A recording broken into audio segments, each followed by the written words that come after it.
Hi guys, my name is Nick Terry, and believe it or not, I'm going to talk to you about animals today, specifically zoos, aquariums, and wildlife conservation. Now, unfortunately, the environment all across the world is in dire straits, and a lot of the animals are literally in the crosshairs. Zoos and aquariums are directly working against that. We are directly trying to make more animals and educate people and save the natural world. Um, I've been an animal caretaker for 13, going on 14 years now. I surround myself with animal caretakers, and I can tell you, we all love our animals. We love animals in general, and we are trying to literally save the world for animals. And I'm going to talk to you a little bit about an animal that a lot of you guys probably don't know a lot about and probably don't care a lot about. A little snail called a Partula tree snail.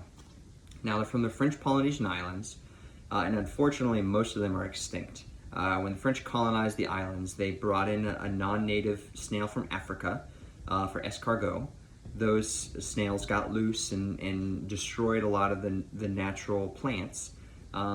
Later, scientists who meant well released a rosy wolf snail, actually from Florida, to the islands to hunt down and eat the giant snails. They did not. They hunted down the native Partula snails and drove them all almost to extinction. Now, before the invasion of the wolf snails, there were over 70 species in the Partula genus. Now there are 15 left in the wild who are critically endangered, and only 11 species left that only survive in zoos. And I'm proud to say that Disney's Animal Kingdom, the zoo that I work for, is a part of an international coalition of zoos where we're trying to release these snails back into the wild. We have at work literally 3,000 snails, or if not more now. We breed them, we clean them every day, we feed them every day, and every few years we all get together and we release a bunch of these snails back to the wild. And what's amazing is these snails are actually bad for business.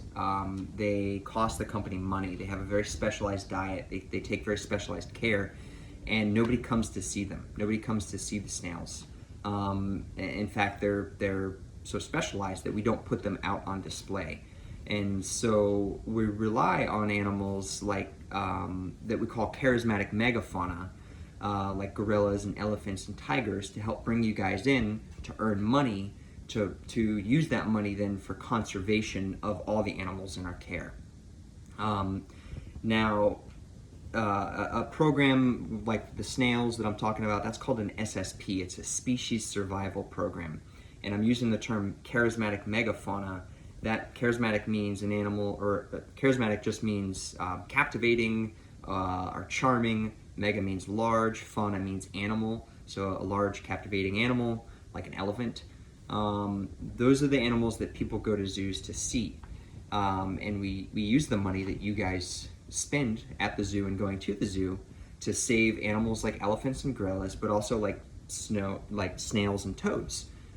We have an SSP for Puerto Rican crested toads. Unfortunately, Puerto Rico, a lot of the habitats have been destroyed, and every year we release literally hundreds of these toads that we breed in the hopes of bringing their natural numbers back up.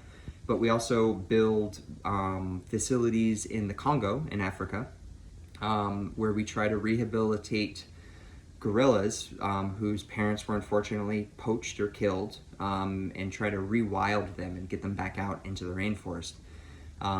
Scientists working for zoos have discovered that elephants are afraid of bees, and so our conservationists at our zoo developed a program for African farmers to set up honeybee fences, essentially, around their farms, because traditionally elephants just sort of break into their farms and eat their food, and the farmers shoot them.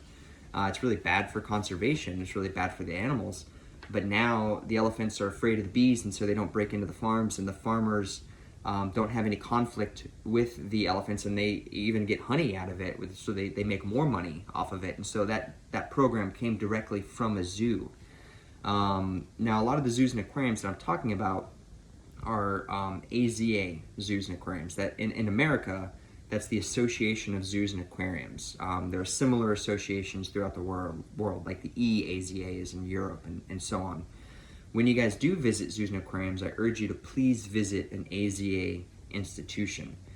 Please visit their website to find a zoo or aquarium near you to visit. When you visit an AZA zoo, you know you're going to a place where the animals are treated ethically. We have to treat them appropriately. We get inspected, sometimes surprise inspected by AZA, and if we're not up to standards, which we always are, but if we're not, then we're no longer a part of the AZA. A lot of our standards also involve educating you guys and actively being involved in wildlife conservation. Not just anybody can be in the AZA. It's very hard. And so when you go to those institutions, those zoos or aquariums, you're going to the very, very best that we go literally out of our way to save animals. Which brings me to my next point, like, what is conservation? A lot of people don't really know what conservation is. It's a program where we're trying to save animals, and that can be physical, like helping to set up bee fences in Africa, or helping to teach, or helping to like create a facility to save snails or gorillas, or it can be intellectual. We're educating farmers to use less firewood so they're not destroying the forest as well. Or we're teaching our guests how they can save animals living halfway across the world, or animals living in our backyard here in America, because we do have a lot of endangered animals here as well that need our help. Through all of this, we use animals to help inspire you guys to care about them and to care about the natural world. We use cute animals like otters to tug at your heartstrings and get you to care about wetlands, but we also use like powerful animals like crocodiles, because we want you to see the wide variety of animals that there are, and we want you to love them, and we want you to help us take care of them. And so when you visit an AZA institution, you're helping to do that. A lot of times we're businesses and we are making money off of this, but I can tell you, most of us are broke. We don't go to zoos to become millionaires. And so most zoos and aquariums just kind of make enough money to stay afloat, and then we spend the rest on conservation, and we expand our conservation programs. And we have the best veterinarians. We have psychologists dedicated to animal mental health.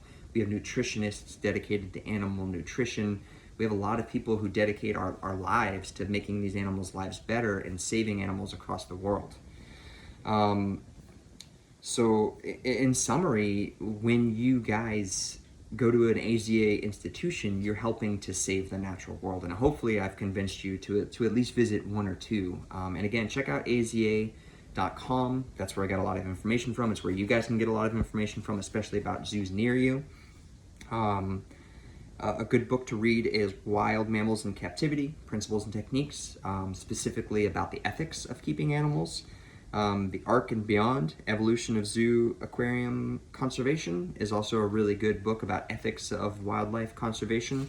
I took a lot of information from interviews with Meg Terry and Patrick Stewart. They've both been in the industry I think Meg's been in for 13 or 14 years now, and Patrick's well over 20, probably 25 years.